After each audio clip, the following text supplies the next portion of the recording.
শিকারে যাবেন মহারাজ? হ্যাঁ আমির কাসেম, আমি হরিণ শিকারে যাত্রা করব। আর তাই আমার এই বর্তমানে তুমি এই রাজকার্য পরিচালনা করবে। মহারাজ, আপনি আপনি শিকার করতে যাবেন মহারাজ? তবে তবে আমি যে আপনার সঙ্গেই যাব মহারাজ। না আমির কাসেম, মহারাজ, তুমি রাজ্য পরিচালনা করবে, আমি এই মন্ত্রী জন বাহাদুরকে সঙ্গে নিয়ে হরিণ শিকারে যাব। ঠিক আছে মহারাজ, আপনি যখন মনস্তব করেই ফেলেছেন আপনি ওই মন্ত্রী জন বাহাদুরকে নিয়ে শিকারে যাবেন, তবে তবে তবে আমি আপনার অনুমতি পেলে ওই মন্ত্রী জন বাহাদুরকে আমি দু চারটি কথা জিজ্ঞেস করতাম মহারাজ। অনুমতি তোমাকে দেয়া হলো।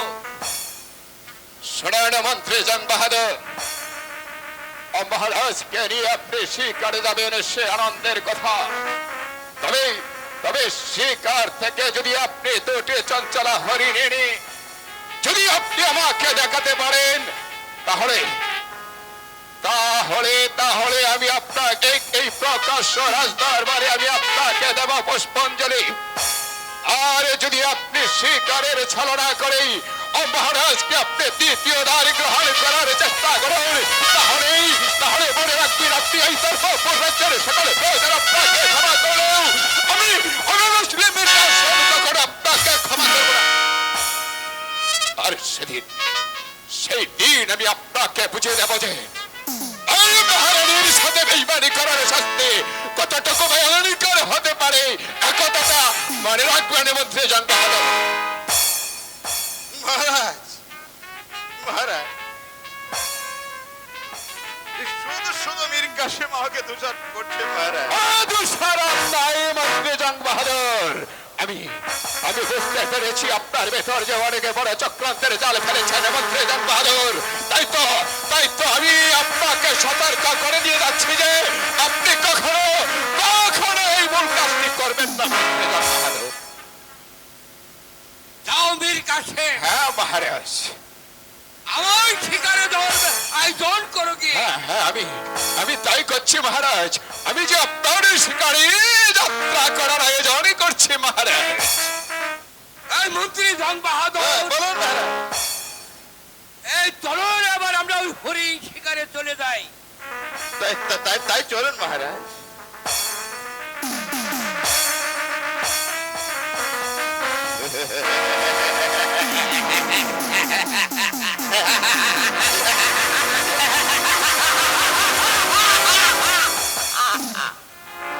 রাজা ধন্যবাদ। শিকারের ছলনা করে তোমাকে আমি দ্বিতীয় দ্বার গ্রহণ করাবই। এই অজয় রাজার একমাত্র কন্যা চন্দ্রা দেবীর স্বয়ংবর সভায় তোমার সাথে আমি বিবাহ দেব। সেই চন্দ্রা দেবীর তুমি দ্বিতীয় দ্বার গ্রহণ করবে।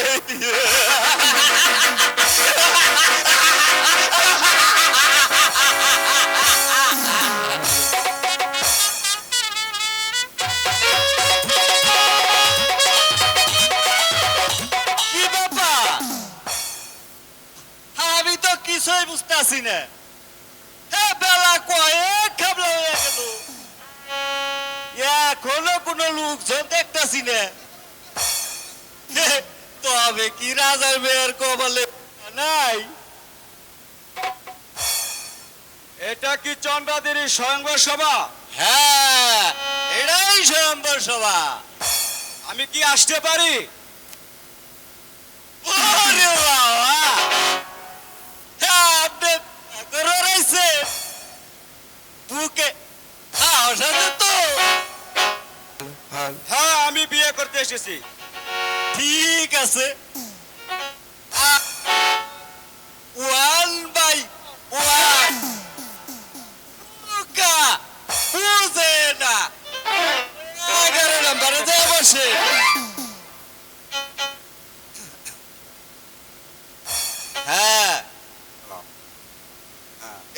চন্দ্রা দেবী স্বয়ং সভা। আমি কি আসতে পারি? হ্যাঁ, আসতে পারেন। তার আগে একটা কথা বলুন, আপনার কি মোবাইল ফোন আছে? মোবাইল নাম্বার আছে। তাহলে আপনি 3 নম্বরে যেয়ে বসেন।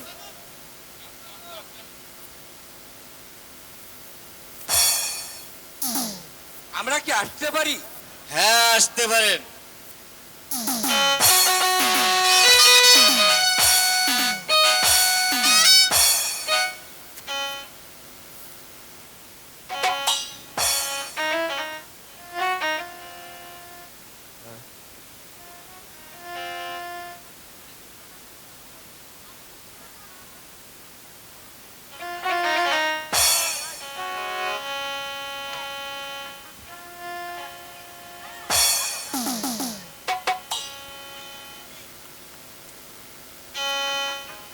তো বলতে পারো সখী, এখানে কোন কোন রাজ্যের রাজা রয়েছে? হ্যাঁ সখী, বলতে পারি। আমরা বলছি, তুমি শোনো। শোনো শোনো রাজগণ, বলি যে তোমারে গো, ও বলি যে তোমারে।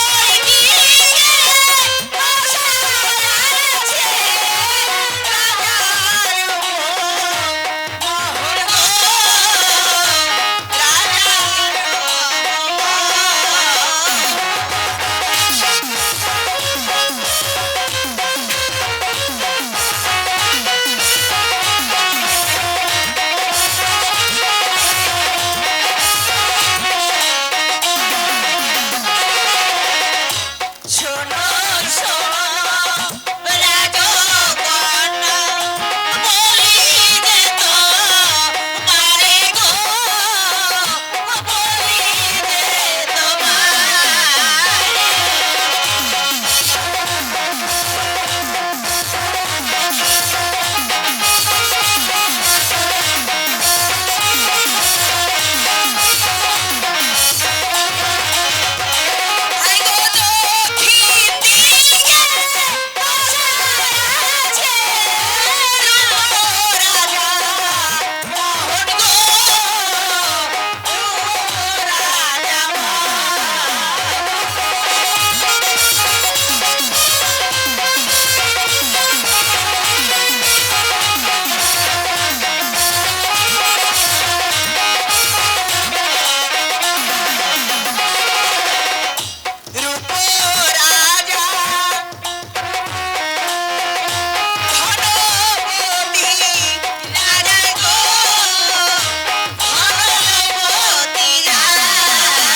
বেশ, আমি এবার বুঝেছি। এবার তোমরা যাও, আমার যাকে ইচ্ছে তাকে আমি কেন মারবো। যাব?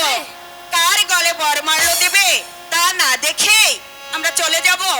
তাই বুঝি সখী? হ্যাঁ। তাহলে তুমি এখানে একটু দাঁড়াও, আমি কাকে বালা দিচ্ছি তুমি দেখবে। দাঁড়াবো না, বসবো। আচ্ছা, বসো।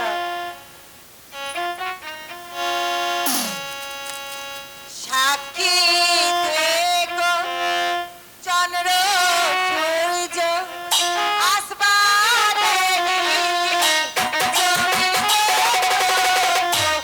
আসমানে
জোর করে চন্দ্রা দেবীকে নিয়ে যাব প্রয়োজনে আমি যুদ্ধ করব এই মন্ত্রী জন্মহাদর বলুন মহারাজ। তোর বড় যুদ্ধের স্বাদ হয়েছে ওর যুদ্ধের স্বাদ তুমি মিটিয়ে দাও হ্যাঁ মহারাজ, আমি তাই করছি। এই তবে দেখি যুদ্ধের কত স্বাদ।